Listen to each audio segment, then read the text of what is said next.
حضرت علی رضی اللہ تعالی عنہ نے فرمایا، اجنبی انسان کے لیے خوشخبری ہے جو لوگوں کو جانتا ہو لیکن اسے کوئی نہ جانتا ہو۔ اللہ تعالی نے رضوان کے ساتھ ان کی جان پہچان کرا دی ہے۔ ایسے لوگ ہدایت کے چراغ ہے۔ اللہ پاک ان سے تمام تاریک فتنے کھول دیتے ہیں۔ اللہ تعالیٰ ان کو اپنی رحمت میں داخل کرے گا۔ وہ لوگ نہ تشہیر ناموری چاہتے ہیں اور نہ ظلم و جفا کرتے ہیں اور نہ ہی اتراتے ہیں۔ لوگوں کو رحمت الہی سے مایوس نہ کرنے والا، ان کو عذاب الہی سے ڈرانے والا، گناہوں سے اجتناب کی دعوت دینے والا اور قرآن کو مضبوطی سے پکڑنے والا انسان ہی حقیقت میں اللہ کا پسندیدہ بندہ ہے۔ با علم عبادت، بلا مہم علم اور بلا تدبر قرات بے فائدہ ہے۔ اے لوگو، علم کے چشمے، سحر کے چراغ، بوسیدہ لباس اور پاکیزہ قلب والے بن جاؤ۔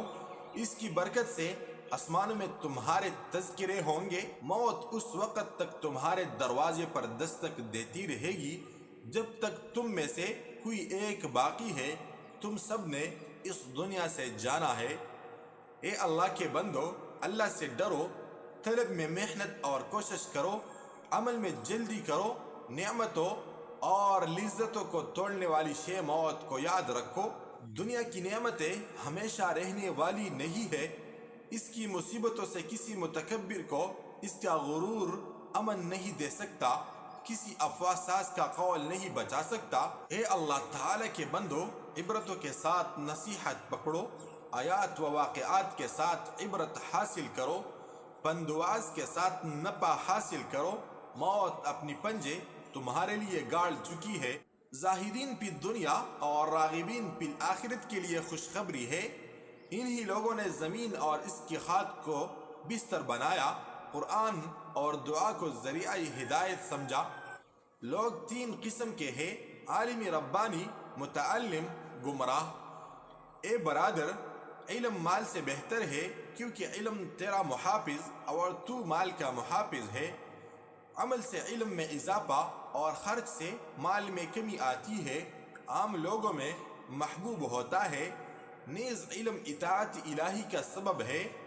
اہل ثروت و دولت کے لیے دنیا سے جانے کے ساتھ ساتھ ان کا نام بھی زائل ہو گیا، لیکن علماء کے دنیا سے جانے کے بعد بھی ان کا نام لوگوں کے قلوب میں باقی ہے۔ ایک مرتبہ حضرت علی رضی اللہ تعالی عنہ کو فالودہ پیش کیا گیا تو انہوں نے اسے اپنے سامنے رکھ کر فرمایا، یہ بہت عمدہ خوشبو یا عمدہ رنگ والی لذیذ شے ہے، لیکن اس کی عادت ڈال کر میں اپنے نفس کو خراب نہیں کرنا چاہتا۔ مرتبہ حضرت علی کرم اللہ وجہہ کے فالودہ پیش کیا گیا تو انہوں نے اسے اپنے سامنے رکھ دیا، یہ بہت عمدہ خوشبو یا عمدہ رنگ اور لذیذ شے ہے، لیکن اس کی عادت ڈال کر میں اپنے نفس کو خراب نہیں کرنا چاہتا۔ اصل چیز تزکیہ قلب ہے، مومن کو اس کی اقتداء کرنی چاہیے۔ اے دنیا، میرا تیرا کوئی تعلق نہیں ہے، تیری عمر کم ہے۔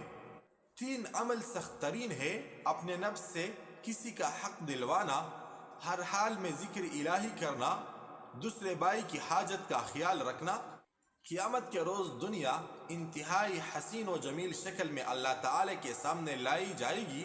وہ عرض کرے گی، یا اللہ، آپ مجھے اپنا کوئی ولی ہبہ کر دے۔ اللہ تعالی کی طرف سے جواب آئے گا، تو اس کا لائق نہیں کہ میں اپنا کوئی دوست تیرے حوالے کروں۔ اس کے بعد بوسیدہ کپڑے کی مانند لپیٹ کر اسے آگ میں ڈال دیا جائے گا۔ اللہ تعالی کی قسم، میں قرآن کی ہر آیت کے نزول اور مقامی نزول سے واقف ہوں۔ اللہ تعالی نے مجھے قلب عامل سے نوازا ہے۔ انسان کو اس چیز کے پانے میں خوشی ہوتی ہے جو اس سے فوت نہ ہو، اور اس چیز کے فوت ہونے سے تکلیف ہوتی ہے جسے وہ پا نہ سکے۔ اس نے جو دنیا میں مل جائے تو زیادہ خوشی نہ مناؤ، اور جو فوت ہو جائے اس کے پیچھے افسوس نہ کرو، اس لیے کہ لمبی خوشی اسی میں ہے جس کے لیے تمہیں بھیجا گیا، اور افسوس اس میں ہے جو تم سے رہ گیا۔ تمہارا شغل اور تمہاری فکر آخرت کے لیے ہونی چاہیے۔ خواہش اندھا شریک ہے، اور حیض کے وقت مضبوط رہنا توفیق الہی ہے۔ فکر کو اڑانے والی چیز یقین ہے، جھوٹ کا انجام برا ہے، سچائی میں سلامتی ہے۔